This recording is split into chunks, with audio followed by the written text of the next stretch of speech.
Hi friends, இந்த வீடியோவில் வந்து நம்ம என்ன பார்க்க போகிறோம் அப்படின்னு கேட்டிங்கன்னா, இப்போ வந்து நம்மளோட தமிழ் சினிமாவோட முன்னணி நட்சத்திரமான கமலஹாசன் நடிப்பில் தக் லைஃப் திரைப்படம் வந்து ரிலீஸ் ஆக இருக்கிறது. ஸோ அந்த திரைப்படத்தோட கதை வந்து இப்போ வந்து இணையதளத்தில் வந்து வெளியாயிருக்கு அப்படின்ற ஒரு விஷயம் வந்து போயிட்டு இருக்குங்க. ஸோ இந்த கதை தான் திரைப்படத்தோட கதை அப்படின்னு கிட்டத்தட்ட ஒரு நியூஸ் அஃபிஷியல் நியூஸ் வந்திருக்கு. ஸோ அதை பற்றி அந்த வீடியோ நம்ம டீட்டெயிலாக பேச போகிறோம்.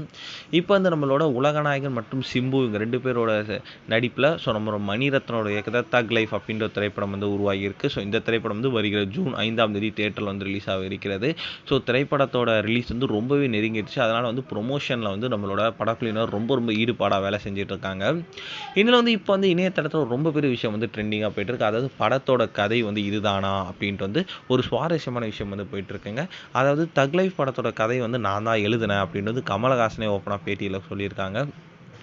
அதுலேருந்து ஒரே ஒரு விஷயத்தை மாற்றி கிளைமேக்ஸை வேறு ஒரு இடத்திற்கு கொண்டு சென்றிருக்காரு மணிரத்னம் அப்படின்ட்டும் சொல்லியிருக்காங்க.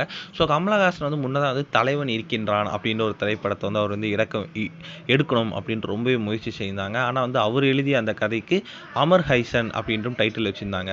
ஸோ அந்த கதையில் வந்து ஹீரோ வந்து இறந்து விட்டாங்க அப்படின்ட்டு வந்து அனைவரும் நினைத்து கொண்டு இருக்கிற நேரத்தில் வந்து அவர் வந்து சாகலை, உயிரோடு தான் இருக்காங்க அப்படின்ட்டு வந்து ஒரு விஷயம் வந்து வெளிவரும். ஸோ அதே கதை தான் வந்து நம்மளோட தக் லைஃப் திரைப்படத்திலும் இருக்கும் அப்படின்ட்டு சொல்லப்படுது.